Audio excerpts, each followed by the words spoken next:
Habari, karibuni tena jamani, namshukuru Mwenyezi Mungu niko salama salimini. Leo ninataka nikuambie kitu ambacho nimejifundisha na kimenipa nguvu katika maisha yangu.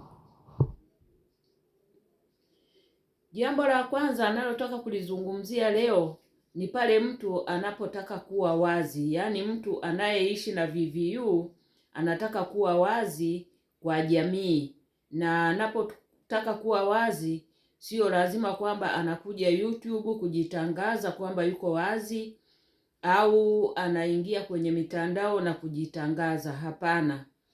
Kuwa wazi ina maana kwamba huyu mtu pale anapoamua kumweleza mtu wake wa karibu, awe ni ndugu, awe ni rafiki, awe ni jirani yake, lakini yeye mwenyewe yule mtu ambaye anamwamini, anamthamini na ameamua awe katika sehemu mojawapo ya maisha yake. Kwa hiyo anaamua sasa kumshirikisha, kumwambia kwamba ana virusi vinavyosababisha ukosefu wa kinga mwilini. Mimi mwenyewe ninaishi na virusi, lakini kabla sijaja kwenye mtandao wa YouTube nilianza kuwaeleza kwanza ndugu zangu, rafiki zangu, watoto wangu, wajukuu zangu, ili wajue kwamba mimi naishi na VVU. Nichukue jukumu la kuwaelimisha na wao waweze kuelewa kwamba hivi VVU ni kitu gani, vinamwathiri vipi binadamu. Sasa kuna mambo ambayo nimejifunza. Kitu cha kwanza ni kujiamini kwanza wewe mwenyewe. Ujiamini na maana kwamba ujikubali hali yako kwamba unaishi na virusi vinavyosababisha ukosefu wa kinga mwilini. Na hiyo ni hali tu ya kiafya. Sio kwamba ndio imekuwa nembo yako au limekuwa jina lako. Hapana. Jina langu ni Rozi, ninaendelea kuitwa Rozi kama kawaida. Ile hali ya kuwa na virusi ni hali ya kiafya. Basi. Pili, nimejifunza. Nikaelewa kwamba U equals U. Maana yake ni nini? Yaani undetectable equals to untransmittable. Maana kwamba ninatumia dawa zangu za ARV vizuri, siwezi kumwambukiza mtu yoyote yule VVU. Hata kama nitakula naye, hata kama nitalala naye kitanda kimoja, hata kama nitapika chakula, hata kama tukikumbatiana, akinihagi, tukikisi, bado hawezi kupasa maambukizi ya VVU. Kuchagua ni nani unataka kumwambia.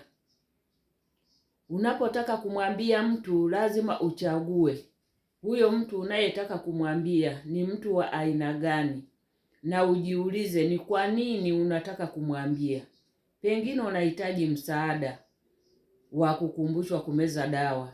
Pengine unahitaji msaada wa kupata nauli uweze kuhudhuria kliniki yako. Pengine unahitaji msaada wa ushauri jinsi ya kuishi kwa matumaini.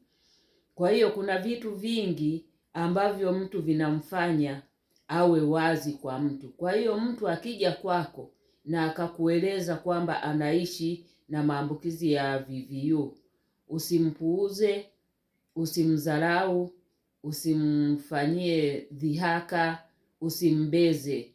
Unaona? Huyo mtu kwanza amekuthamini, amekuamini ili uwe sehemu mojawapo ya maisha yake. Pia chagua mahali pazuri pa mazungumzo.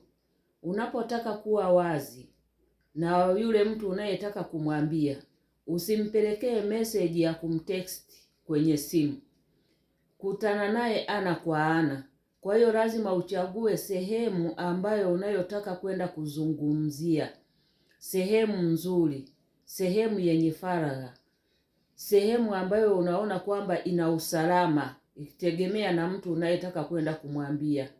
Ni ndugu au ni mtu uko naye kwenye mahusiano, unaamua sasa umweleze, ni rafiki.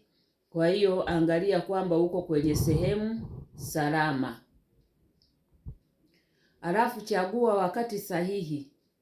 Wakati sahihi sio kwenye simu au kutext message kama nilivyosema. Hapana, chagua wakati ambao ni mwafaka, ambao unaona kwamba huu wakati unafaa kuweza kuzungumza na mtu na kumweleza hali yangu kwamba ninaishi na maambukizi yanayosababisha ukosefu wa kinga mwilini, yaani ninaishi na VVU. Jipange na maneno rahisi, maneno yenye kujenga, maneno yenye kuleta nguvu. Naona usizunguke, kuwa straightforward, yani nenda moja kwa moja kwenye topic. Yani umefika mahali sasa mnataka mzungumze, kwa hiyo nenda moja kwa moja kwenye topic. Usizunguke, unajua mimi ilikuwa hivi, ilikuwa vile. Hapana, nenda moja kwa moja kwenye lengo ulilokukusudia kumwambia huyo mtu, kwenye lengo lililokupeleka hapo mahali. Alafu jipange na maswali na miitikio. Kuna miitikio mbalimbali ambayo nitaielezea pia kwenye video nyingine. Kwa hiyo lazima mtu ujipange na hiyo miitikio. Lakini unapoamua kwenda kumweleza mtu, hakikisha kwamba unaelewa maana ya U equals U, ili uweze kumwelimisha mtu, umuondoe hofu, umuondoe wasiwasi. Alafu usalama wako kwanza. Kama unaona kwamba haujawa tayari, usiwe mwazi. Lakini kama unaona kwamba umeshajikubali kiasi cha kutosha, umeshaiva kiasi cha kutosha, basi unaweza ukaonana pia na kansela akakusaidia jinsi ya kumwambia mtu. Au unaweza ukaonana na daktari wako ukaongea naye. Tafuta msaada wa kitaaluma. Ndo kama hiyo, kuongea na daktari, kuongea na kansela, yani mtoa ushauri na saha. Una deni la kueleza maelezo. Umeshaamua kumweleza mtu. Kumweleza mtu ni hiari, ni uamuzi wako, na sio deni kwamba unadaiwa uanze kuelezea kila kitu. Hapana, ulipatapataje, unajua ilikuwaje. Huhitaji kumweleza mtu kila kitu. Mweleze, uwe na ukomo wa maneno. Asanteni sana kwa kunisikiliza. Msisahau kulike video hii, kushare na watu wengine pia waweze kuwasaidia, kusubscribe kwenye hii channel, na msiache kuniuliza maswali. Namba yangu ya simu nitakuwa nimeandika kwenye description. Kwa hiyo wale wenye maswali msiotaka kuandika kwenye comment, mnaweza mkaniuliza kutoka kwenye namba yangu ya simu. Asanteni sana.